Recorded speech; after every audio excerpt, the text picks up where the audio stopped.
পরন্ত বিকেল সন্ধ্যা ছুঁই ছুঁই বাংলার অপরূপ সৌন্দর্যের অন্যতম লীলাভূমি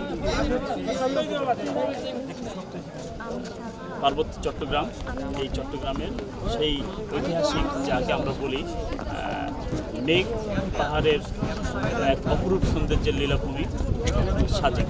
তো আমরা সাজেকের সবচেয়ে যে বড় উঁচু পাহাড়টা কংলাক পাহাড়, সমতল ভূমি থেকে প্রায় 4000 ফুট উঁচুতে।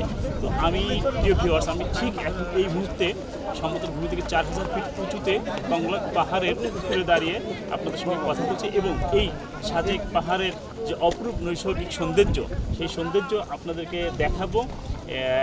ঠিক সূর্য ডুবে যাওয়ার আগ মুহূর্তেই সূর্যটা প্রায় লাল রক্তিম আবহাওয়ার কাছাকাছি আমরা দেখতে পাচ্ছি যে এই যে সাজেকের যে আমরা বলে থাকি যে সাজেক আর মেঘ পাহাড়ের যে এক অপরূপ সৌন্দর্য, অভয় অরণ্য এবং উঁচু নিচু যে আসলে মহান স্রষ্টার সৃষ্টির যে কি নিদর্শন, সেটা যদি আমরা এই সাজেক না আসি বা আমি না আসতাম তাহলে আমার মনে হয় মহান স্রষ্টার সৃষ্টির যে অপরূপ সৌন্দর্য সেটা আসলে অবলক্ষণ করা আমাদের কারো পক্ষে সম্ভবপর ছিল না।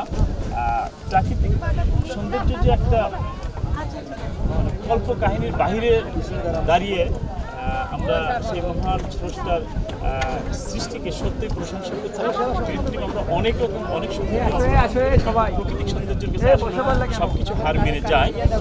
তার কারণ ছিল পবিত্র কোরআন শরীফের আর রহমান সালার মধ্যে আল্লাহ পাক একাধিকবার বলেছেন হাবি আজি আলা ইজ রব্বিকুম তুকাজ্জিবান, অর্থাৎ হে জিন ও মানব জাতি ভাই একটু সরেন। হ্যালো, কোন কোন সৃষ্টিকে অস্বীকার করবে? আসলে আমাদের এই মহান স্রষ্টার সৃষ্টিকে কোনোটাই অস্বীকার করা সম্ভব নয়। এবং এই সূরার মধ্যেই বলা হয়েছে যে আমি জমিনকে পাহাড় দ্বারা সিলমোহর করে দিয়েছি, প্যারেক হিসেবে গাড়িয়ে দিয়েছি।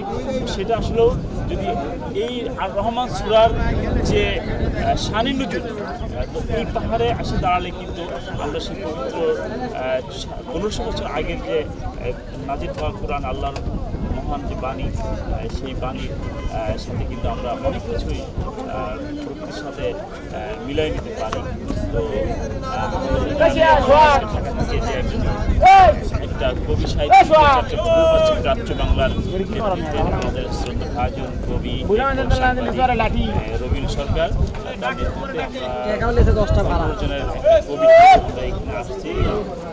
সৌভাগ্য হয়েছে যে বাংলাদেশের সর্বোচ্চ পাহাড়ের চূড়ায় দাঁড়িয়ে আমি এখন কথা বলতে পারছি এবং সত্যিকার যে এত সুন্দর লাগছে সেটা কল্পনাই করা যায় না।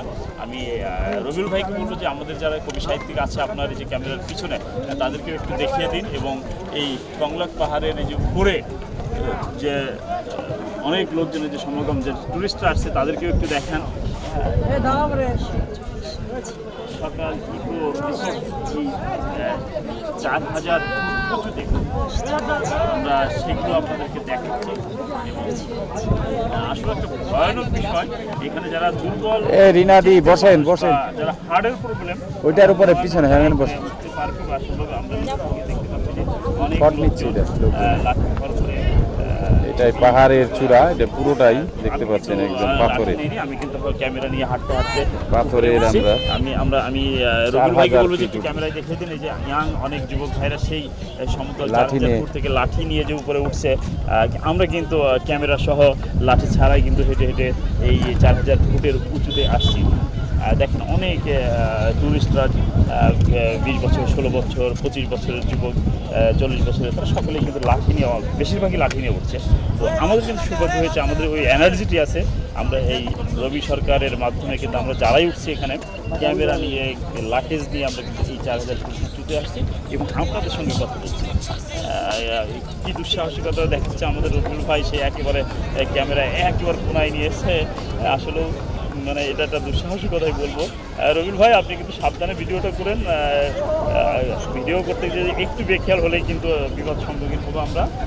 আপনি এখান থেকে যদি আরেকটু ওই দিকের আমাদের যে সাজেকের মানে যে লম্বা যে স্পেসটা, যে এরিয়াটাকে সাজেক বলে, সেটাও একটু আপনি দেখিয়ে দিবেন। আর যারা আসবেন তারা কখনোই এই সাজেক যদি আসতে চান বা আসেন তাহলে এই কংলাক পাহাড়ে উঠতে ভুল করবেন না। এখানে যদি না আসেন, এখানে যদি না ওঠেন তাহলে আসলে এই সাজেকের যে অপরূপ সৌন্দর্য সেটা কিন্তু আমরা অনুধাবন করতে পারবো না।